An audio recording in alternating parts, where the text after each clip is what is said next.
turn that off before I get demonetized. How's everybody doing today?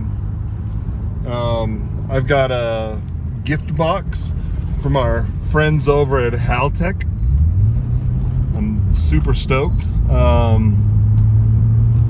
Headed to the shop to go pick up Mark, and then we're gonna go to Marra Sport to go visit Sheldon and Derek with so Sheldon and Derek, they split the shop. Sheldon's shop is Marra Sport and Derek's shop is Dwreck, and like honestly they're a really good combo. Derek's a really good tuner and like really good at wiring and a bunch of mechanical stuff, and Sheldon is, you know, good at all of that stuff too, except for Sheldon I think can do a little bit of tuning, but Derek's a wizard, Harry. So anyways, I'm gonna pick up Mark. You guys want me to do a pull on the R34? I'm gonna turn the air conditioner off so that I'm a bit faster. Got any cars coming? Nope. Here we go.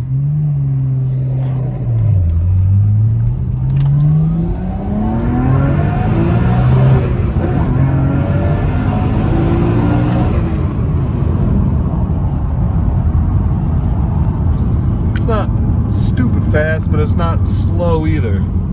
It's pretty cool, but I'll tell you one thing. I gotta get that air conditioner back on, because it's hot as hell. I told Mark I'd be here at 1:30, 1:28. I'm proud of myself, dude. Oh, shoot. You know what this is, guys? Dude, I almost hit that door.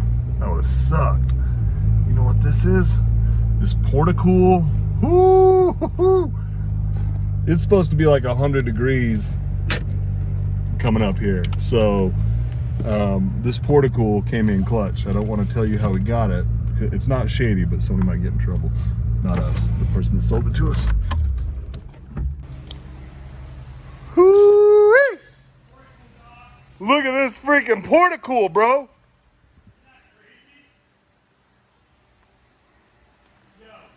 I'm coming.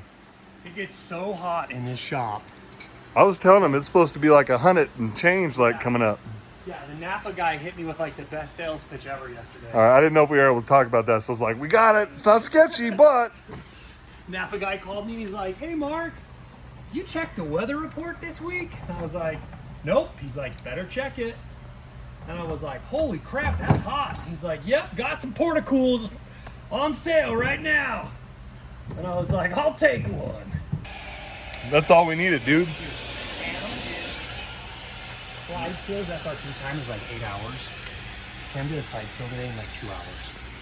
Allegedly. Allegedly. That's cool. Hey, where's the desk I gave you? Is it this guy? Yeah. Dude, it was this?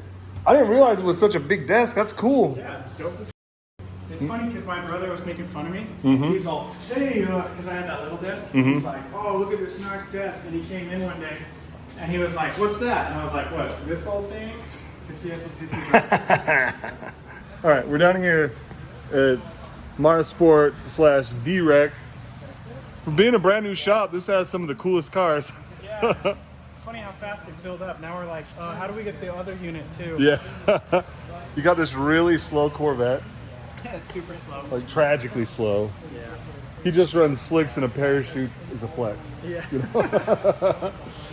You got my hoopty right now. And one day you'll get the 86 running. Yeah, probably not. This escalated so fast. Yeah. The idea was to work on that on the weekend. And then we kind of had so much going on. I'm going to take that home Thursday and just forget about it Yeah. for the next decade. The next decade. But yeah. And then a couple cool cars. The 23, the diesel GTR, one of the best Sierra cars we ever built. Yeah, look at this thing. Whoo! Yeah. Man, what a good time. This has a Hayabusa motor in it, right? Yeah. Hayabusa, and then it has, this is a cooling system package I built in like 2020 for Pikes Peak. It's got dual oil coolers and then a double pass radiator and then another third or second radiator. That is so And crazy. there's an oil cooler on the other side too. And probably the biggest R35 wing I've ever seen in my whole life is here. It's over here. I'll show you in a second. But it's so big. But it goes on that. You heard it right. It's a diesel R35. An R35 with a diesel motor in it. And I was trying to chase Josh Sharp. Yeah, look at this. It's got a freaking diesel motor in it with this tiny little turbo. It's got a Motec in it, and there's its wing. Guys, once again, I'm 6'4". This thing's massive. But look at this cooling situation it's got. So crazy. We might need to borrow these wheels for a weekend. Sheldon got himself an R32.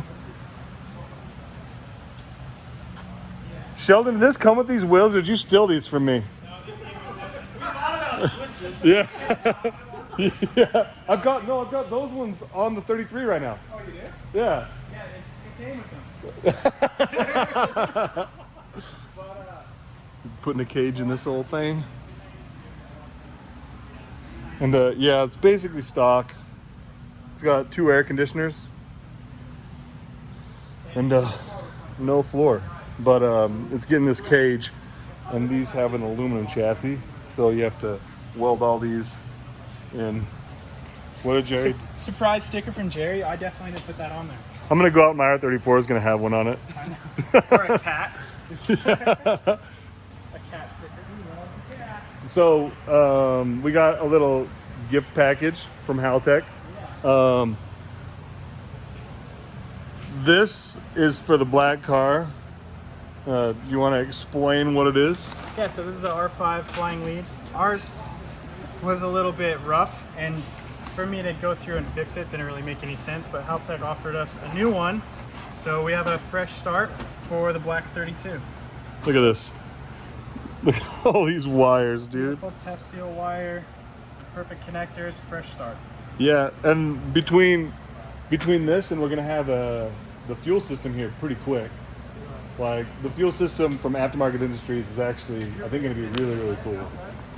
But this stuff right here is for the 34. The ECU's on back order, but we got a wideband, a flex fuel, and then this is R34 piggyback? so it's a plug and play adapter for the Elite 2500 for the ECU. So basically, we don't have to like repin everything. This just kind of is plug and play. So we don't have to like cut stuff. But Haltech makes some really, really, really good stuff. So I'm excited to get wideband this in. controller, sensor, a CAN bus harness, or this is the connector for the sensor, and then this is just to plug it into CAN. So super easy. Yep. So the plan with the white R34 with this stuff is, I don't think that car will ever have a ton of power, unless, like I've said before, unless a company is like, here's a grip of money, and here's a bunch of parts, make it fast. If that happens, we're gonna make it fast as shit. You know? The order of operations will be get the fuel system in, run the new lines for the fuel system. There is a bulkhead at the firewall that we need to address from this harness to the engine harness.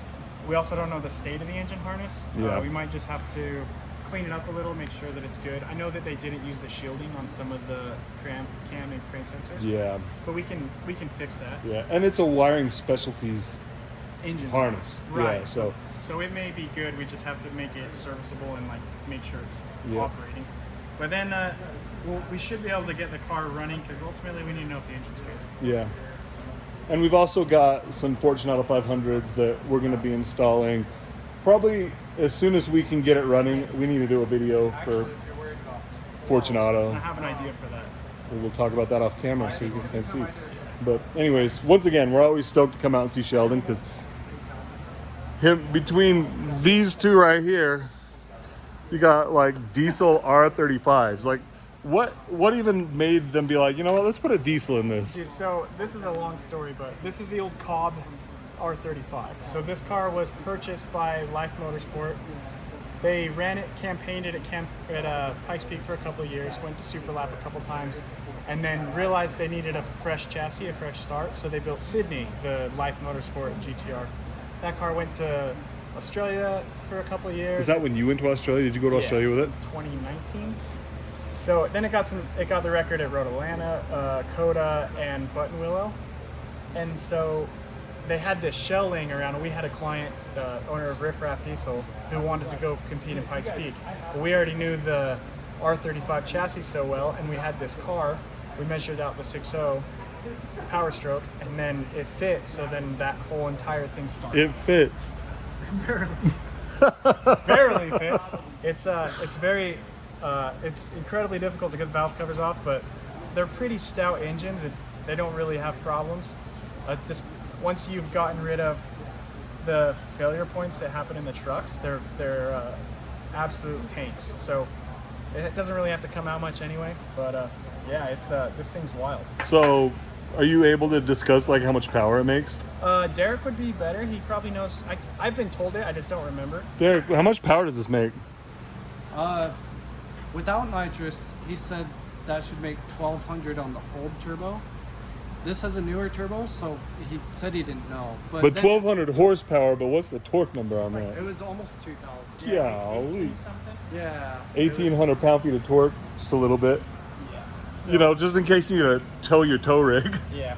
This car set the record last year, but unfortunately, the guy who ran a few runs after him beat it. So it was a record holder for like an hour, but now it's been sorted, and next year we should be able to stomp that record. So This thing is so crazy. I mean, it's nuts. You go look at the cooling system. yeah.